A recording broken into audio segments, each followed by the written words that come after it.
Hey everybody, good morning. It is spiritual healthcare time and it is day 50. It is day 50. We have hit the hallmarker of classes this morning, which is it's kind of amazing when you think about it. We've been doing this for 50 days. 50 days in a row. It's pretty crazy. Good morning to everybody. It's awesome. I mean, like, considering that, we've been at this, as I say, 50 days in a row, and much more to come, of course, of all of this. It's amazing that we've persevered. We've gotten to this point, but man, has it been awesome. And have we learned a ton? Just learned so much, and every time you guys send in questions and stuff like that, it's like I get to learn stuff, and everybody, it's just the coolest thing. We are at 50 classes. 50 is crazy. So yeah, this is, I don't know what everybody's weather is doing where you are. We're sunny here, but we're chilly again. All the temperatures have just dropped and whatever. It's spring. We're all inside anyway, so who cares? So, but I'm glad you guys are here this morning. It is good to see everybody. Des and Chris and Marge and Patricia, everybody, hello. It is nice to see everyone this morning. It's so funny because last night I was on this amazing, great podcast called Conspiracy. It's a brand new podcast by some friends of mine who have done multiple interviews with me in the past, and she's just a brilliant interviewer, Emily Stakely, and we hashed out the movie Poltergeist and The Exorcist and things like that. So that's actually going to be coming out probably on Monday, and I'll post the interview for you guys so you can listen to it. It was a great night. It was quite long, but it was a great night. Good morning, Kaz. Good morning, Dan. Nice to see you guys. We talked a lot about actually some of the subject matter that we're going to be talking about today, which is kids and hauntings and red flags and how to deal with children in the situation that we're in with not only just the pandemic but the paranormal and stuff like that, because it's very, very similar. It's interrelated. We have all sorts of issues right now with things, of course, not being seen, not being visible, and kids are having to, not only are adults, but kids are having to tap into more of who they are, and we have to start to teach these kids how to listen to that instinct. So we're going to be talking about that today, and how they deal with paranormal occurrences. I've dealt with like a lot of families who have kids in the mix, and they're trying to calm the kids down, and they've got chaos in the house, and there's all sorts of stuff going on. So we're going to chat about that today. Good morning, Sally. You almost missed me. Oh, that's not good. No, don't miss me. Don't miss spiritual healthcare. It's so much fun every morning. It's so great. So we're gonna crack into all of that today. I've got a great reading for you, and I've got an awesome to do for everybody today that I just thought was fantastic. So I'm really looking forward to be able to pass that on to all of you. I think you guys are going to get a kick out of this as well, being the smart and critical thinkers that you are. I think you guys are going to have fun with this. So that's going to be really awesome too. I'm still rolling along with the Spiritual Healthcare Masterclass that is going to be coming out in a few months here, and it's pretty intense. It's going to be so much fun. I can't wait to delve into it, because there's going to be, weeks on some of these different subject matters that it just doesn't feel like we have enough time for in the morning. So I'm just super stoked about that. I think it's going to be really, really great. So it'll be cool. So I hope you guys are having an awesome weekend. This morning, it is Mother's Day tomorrow, so don't forget Mother's Day tomorrow. I know it's like, we're not going out for lunches and we're not doing, the usual stuff we do, but, find ways to celebrate and, order in and do all that kind of thing. So don't forget, because, I think a lot of people now, all the days are running together. So, we don't think about holidays and things like that anymore, because, it just seems like one day is moving into the next. So let's start cracking into this subject, because I have always found this area really interesting. There's been studies with children and psi phenomenon, paranormal phenomenon over the years for decades and decades. Probably one of the most highly sought after studies is reincarnation, like near-death experiences, reincarnation, and that kind of thing. And it has become, with kids, one of the most, I think, solid in terms of evidence, solid features of paranormal phenomena in terms of evidence, that there has been in ages. And it's looked to as near proof of survival after death and all of this kind of thing, all this stuff like that.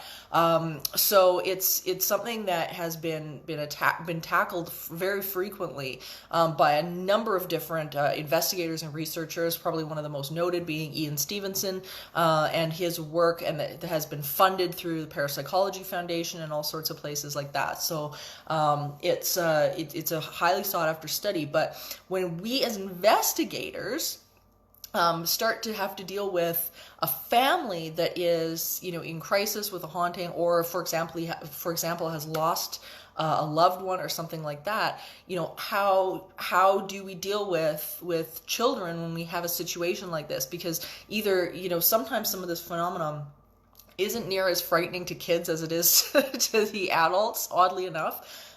Usually the kids are find a way to grieve and move through that process a lot easier than adults do, which is surprising for most people. But I've dealt with a number of families where kids have, lost a parent or lost loved ones. And what's interesting is that they find typically the connection with that loved one a lot quicker than the adults do. The adults are so stuck in the story that person's gone, and they're so noticing the physical in such an in-depth way that they've kind of lost that touch and that connection a little bit more with that side of us that is source energy, that is non-physical in that way. So kids, because they tend to be a little bit more tuned into that, often will find that connection with the loved one a lot quicker. And if somebody's going to have a paranormal encounter or a visitation with one of these spirits, it's usually the kid in the house. So, they'll get something like a phone call or they'll say that person came to them in the night, to check on them, all sorts of amazing and beautiful encounters and bond building that the kids experience, and the adults are often left going, why not me? Why not me? Why have I not had this experience? And the answer to that is honestly because kids catch up to that state of pure positive energy a lot faster. They just do. They're tuned in a little bit more. They let go of things a lot easier. They move through trauma and experiences typically easier than adults who tend to perpetuate and tell a story about it. Kids live a little bit more in the moment than a lot of adults do, and typically go through that process a little bit easier than us who have, we're so practiced in our story about about life and what's going on and things like that. So kids, of course, perceive both the negative and the positive in terms of hauntings. Kids can be in that negative state of mind or that negative end of the emotional scale in the same way, of course, as adults can. And we'll have, there's encounters all the time of them having experiences on both sides of that coin. So the question becomes what do we do when the kid is not having a good time with their experiences, and what do we do when they are? Or how do we encourage that, and what do parents kind of do wrong in both situations? So if we start to look at the positive end of this, and kids coming to their parents with amazing encounters and incredible things happening to them, then we have to start looking at how are we encouraging that connection with themselves. Because if they're having these great positive things happen, they're having that communication, then that's a pretty good indicator also that they are, they're really in touch with who they are. They're staying in the moment. They're up in that pure positive end of the emotional scale. And they're in this really good place. So we have to be really careful. We have to be so careful as adults and authority figures and parents to not start to discourage that inner connection, because not only do we run the risk of not validating our kids' experiences, but we also run the risk of having them start to shut down in terms of tuning in to those emotional places. So we have to be really careful as we're dealing with kids and paranormal and psi phenomenon, that we're not shutting them down. And sometimes it's unintentionally. The ability to turn around and say, yes, you've experienced something. You don't even have to necessarily believe their interpretation of it, but to validate their experience, because whatever it is, whether you believe in it or not, they had an experience that they're trying to share with you. So being able to turn around and validate what it is that happened to them, and not turning around and diminishing or demeaning or telling them that they were wrong, is so, so, so important. I heard years ago, and I thought this was so powerful, that, how we deal with the little things with kids, how we deal with the little everyday things, is going to make the difference as to whether or not they come to us with the big stuff. Really does. It starts to play that role. It starts to make a big difference. If you can't handle the little stuff that they're bringing to you, then when something happens in their experience that that is big, that does need help or need a parent's help or something like that, they are not going to consider you for that role. They just won't. And we can't afford to be doing that, especially in today's day and age. There's so much input and information coming in.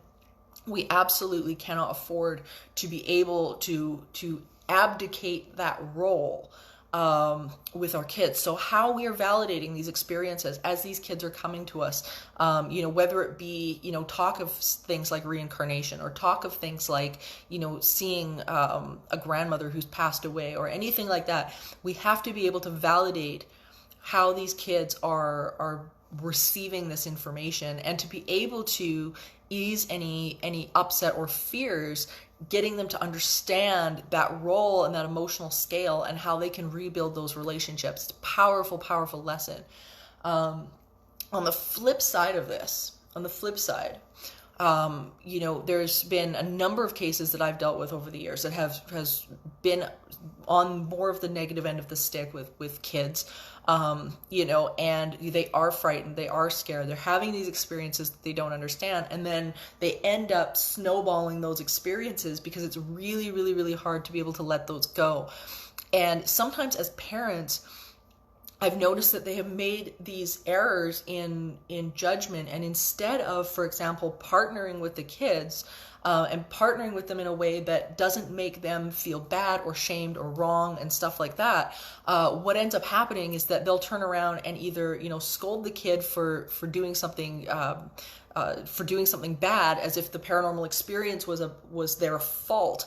They kind of put blame on the kids for having those experiences, and which, unfortunately, in the case of negative entities, what often will happen is that kid will now become a little bit closer to the entity that they're dealing with, and if it's not good, that's not a good thing. You want to be on the same team. You just want to be on the same team. So the idea is, in any of these kinds of situations, is we have to be able to partner with our kids, validate their experiences, and be able to tap into what it is in their world is missing. If they've got this negative entity that's moved in, we have to begin to look at it like that indicator, just as you would in your house, just as you would in any other sort of situation that we would be dealing with when it comes to a haunting. We have to be able to see it as an indicator and be able to ask our kids, what's going on? What is going on? What is going on with you that this is happening? What is my ownership as a parent? Start to ask that question. What is my ownership as a parent in what is going on? And ownership does not imply blame. That's not blame. Blame implies fault, and that's not the way that is. But we have to be able to start to look then at the family for that beginning of guidance as to where that role is beginning to be filled. That's the one thing that I think I've noticed the most about negative hauntings and kids, and is something that I think is so important to acknowledge. And it's important in all areas of kids' lives, not just the paranormal. But when kids are missing something in their experience, if they got something going on, like they don't have the connection to a parent, or they don't have the feeling of safety or family or belonging or any of those things, then that role is like a hole in their experience, and they will fill that hole with something. Sometimes it's drugs, sometimes it's lewd behavior, sometimes it's seeking out something that will fill that gap. And the problem is that there is always something that will fill the gap. Not well, and not properly, and not appropriately, but there will be somebody or something that will fill that gap, and we have to be conscious of that. So sometimes what we'll see in haunting situations is kids ending up interacting with a negative entity that bluffs as, say, for example, another child, or bluffs as an adult that calls themselves grandma, or and then warning the kids and threatening them and all sorts of different things like that. But they will create that role and fill it in within these kids' experience. Just like, you would get, a kid might get picked up by, a street gang or something like that, and say, hey, you know what, this is a brotherhood, come join us. Come join this because, hey, you don't have a family, no problem. And we see this oftentimes in paranormal cases as well, where, these entities on some level end up connecting with these kids on a really toxic level. And it becomes almost like a predatory situation that we have to be conscious of. And the more we push against that, the more we turn around and say, you're not allowed to talk to them, and don't do this and don't do that, what it ends up doing is pushing them closer together. We really do create what we fear. And the way to get around situations and hauntings with that tone to them is to be able to partner with the kids, partner with them, and start to look at that emotional guidance system. Does this feel right? Does this feel good? We talked about this yesterday. We talked about this idea that, if kids are able to identify the feeling of fear or upset or something like that based on past experiences, that creepy feeling, getting them to re-identify with that creepy feeling, and then once they identify it, being able to apply it to these different situations, so that they know when something's not right, that their intuition is telling them something's off. So they stop necessarily listening maybe to the words that they're hearing, and more to that internal guidance. And when they realize that your validation of them, that they can come to you and be validated no matter what's going on, even if their behavior sucks, then when something like this happens, they're gonna question. That lack of acknowledgement is just so key when it comes to kids. And right now during the pandemic, we've got this opportunity, right, where we've got people who are at home. Parents are being able to plug back in with their kids, and maybe this is a situation where you're discovering that connection, something's happened, and maybe you've got this situation in your house right now. This is the time to plug in and to teach the kids that this is something that they've got control over. Right now, we've got a situation with the pandemic. We've got a situation with the current state of life that often feels very out of control to us. Kids aren't understanding why they can't play with their friends, why they can't, just go out, and play at the park and do all of those things. And we've got the opportunity right now to start allowing them to plug into that emotional guidance and be able to practice some of this stuff. And it's a huge opportunity, because usually we've got people at work and people are traveling and people are, all over the place.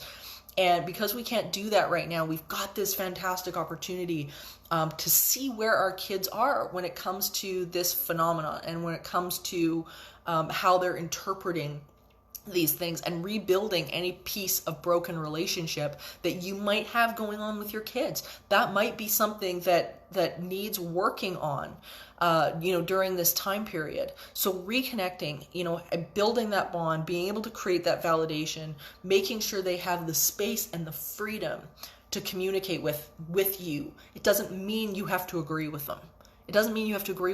But don't make them wrong because you're frightened. Don't make them wrong because you don't know how to deal with it. That's something I see frequently, especially with kids who have really strong intuitive abilities. Parents see it as a time to either demean or diminish or ignore, treating them as if their experience and their state of being becomes wrong. And let me make this really clear. If you've got a kid who has these intuitive abilities, and is seeing stuff and is, experiencing this stuff, you guys have to be able to validate what they're experiencing, because if you don't, you're devaluing them. You're devaluing them. It's not just a matter of their experience, because they are able to do this. They're able to tap in and tune into this. And it's an ability in the same way that, their emotions are telling them things or anything like that. And I firmly believe that if we turn around and we dismiss their ability to understand and communicate paranormal experiences, then there is something about the core of who they are that ends up diminished. We are at our purest self, source energy. We have this amazing inner being or soul or whatever you want to call it. We are non-physical first. And if we're denying that experience and we're denying who we are and therefore who they are, then we have to really be prepared for the consequences of that. We can't be doing that with our kids. We have to be able to nurture that communication and nurture that connection, while getting them to understand that their emotional guidance will support them going forward. That's something that even if you are not there, then you get to be the voice in their ear, and they get to rely on that inner guidance as the voice in their ear. And that's what you want to be paying attention to. You are not always going to be in their experience. You're just not. You're not always going to be there. So how are you teaching your kids to tune in to who they are and to who non-physical is, what non-physical is, what that emotional guidance is? What are we teaching our kids, which is the process that I want to give you guys today for all the parents out there, is, what are you communicating, not only verbally, but with your energy? How are you framing the paranormal to them? How are you framing that connection? If something comes up and, they're talking about spirits or someone's talking about spirits and you're always saying, oh my God, that's terrifying. Oh my, that's horrible. I don't want to talk about it. Are you displaying in your energy something that makes this a negative experience for them? Take bead on what that is and how you are putting that forward, because once you do that, I think sometimes people become very surprised at, well, I've always told them that it's something positive, but if you're terrified of it, then, words don't teach. Words don't teach. Experience teaches. Energy teaches. And we have to be conscious of what we are demonstrating to them, demonstrating in the world, so that as we move forward with all of this, then we get to choose. We get to choose, and we play a role in how our kids are moving through the paranormal. Des has a great comment. He was saying that his niece was seeing stuff until she moved in with him. Her home situation at the time was not very good. Yeah, and it's like, and being able to, that's such a great example of being able to take that ownership of what's going on. Are they in an environment? Look at their environment. If stuff is going on, what is it? What can we change? What can we change? And sometimes one thing I would do with my clients often is give the kids a routine at night to do. This is something that's really cool. So if you've got kids at home that are experiencing stuff, this is something you guys can do as well. doing an action, even though action is not something that's necessarily the first mode of changing things in a haunted home, having a daily spiritual practice can be one of the most powerful things in the world. So, for example, if you've got kids, some of the things that you might want to do is, maybe hang bells around the room, and before they go to bed, take the time, ring each bell, maybe, I don't know, spritz the room with a beautiful fragrance or something like that before they get into bed. Have them create a routine and have them, stuff that means something to them. Write out some affirmations for them. If you're not somebody who does a lot of, religious work or religious praying or anything like that, come up with some affirmations. Have them write a small paragraph about something that they really love that they're going to focus on before bed. And remind them that the energy that they go to sleep in, is what is going to carry them through the day, and they have control. They have control over what that is. So that's all these different things that you can do. Kids are never too young to have some sort of spiritual practice, and make it really fun. Make it fun. Find stuff to do that's enlightening and enjoyable. It doesn't have to be, you're not going to make a 3 or 4 year old sit down and meditate for 10 minutes. That's not going to happen. But they can have other things that that you can create that they love, and you guys can have fun with this. It's a really, really great thing to do with the kids, and it gets them thinking in that right direction.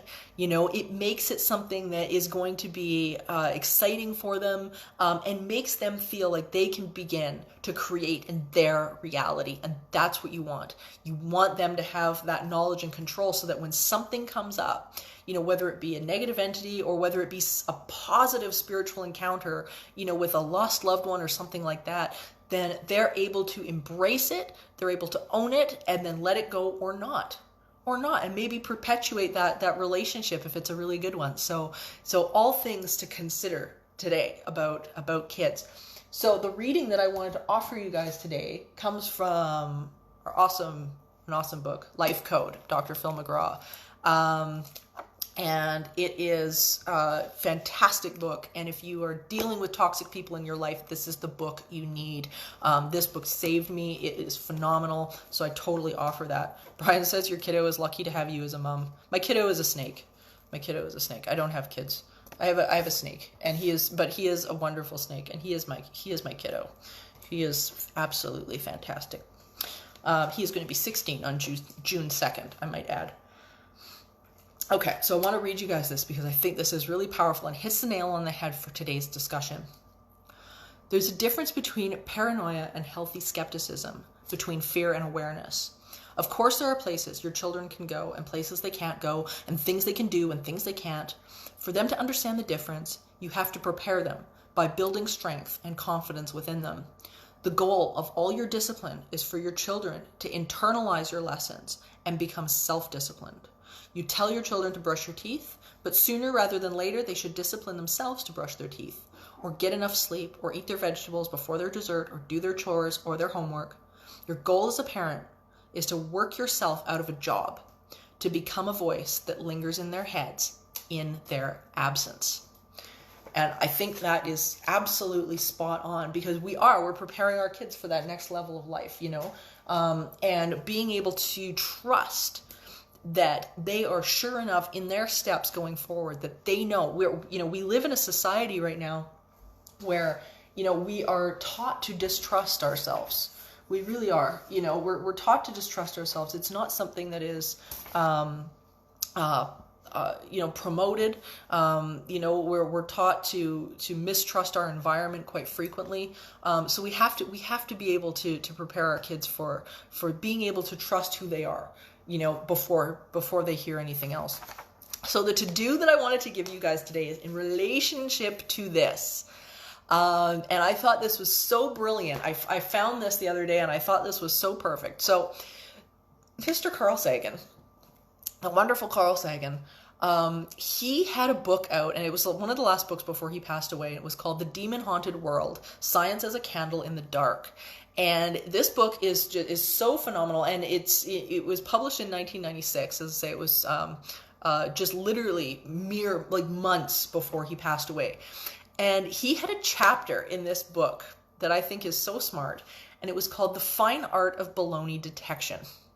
So this is such a great, it was a great chapter, and it was designed to iron out just bullshit in everything from psychics to religion to zealotry to even paid product endorsement by scientists, all sorts of stuff, like just cutting through the bullshit. And instead of preaching sort of from the tower of self-righteousness, he approached the subject from the perspective of having lost both his parents.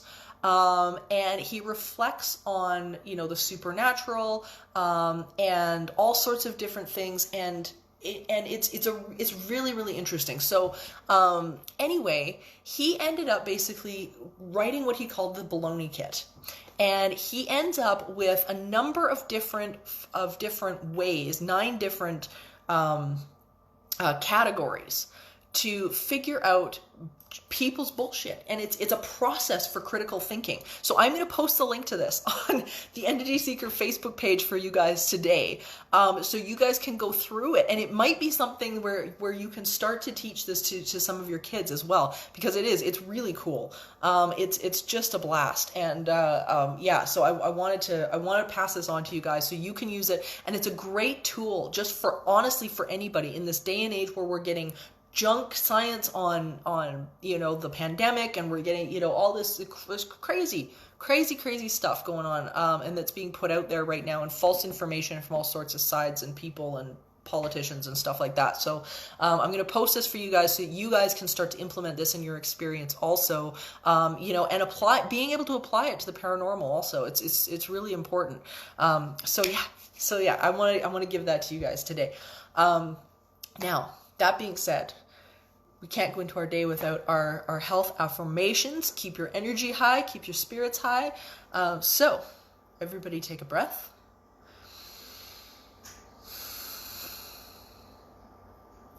It is natural for my body to be well. Even if I don't know what to do in order to get better, my body does. I have trillions of cells with individual consciousness, and they are learning to achieve that individual balance. When this condition began, I didn't know what I know now. I don't need to understand the cause of this illness. I only have to gently, eventually release this illness. It doesn't matter how it got started because it's reversing its course right now. There's no hurry about any of this. My body knows what to do. Well-being is natural to me. My inner being is intricately aware of my physical body. My cells are asking for what they need in order to thrive, and Source is answering those requests. I'm in very good hands. My only work is to relax and breathe, and I can do that easily. And everybody take a breath.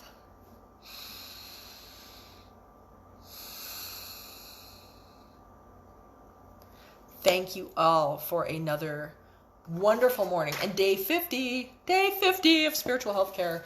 It's just amazing. It's amazing we've got this far. So tomorrow is day 51, which it's just crazy. If you guys have anything specific you want to chat about tomorrow, please send me a message or tweet or whatever that is for you, and we will try to get to it this coming week on spiritual healthcare. I am we're into another 50 days. So here we go, guys. And yeah, thank you so much for being on this journey with me. I will be posting the link to the conspiracy podcast that we recorded last night as soon as it comes out. And it should, I'm thinking Monday. They're telling me Monday, so that would be really, really cool. And yeah, so I hope you guys have an incredible day. And yeah, stay in peace and stay joyful. And I will see you guys tomorrow on Spiritual Healthcare, 10 a.m. Mountain Time. Bye, guys.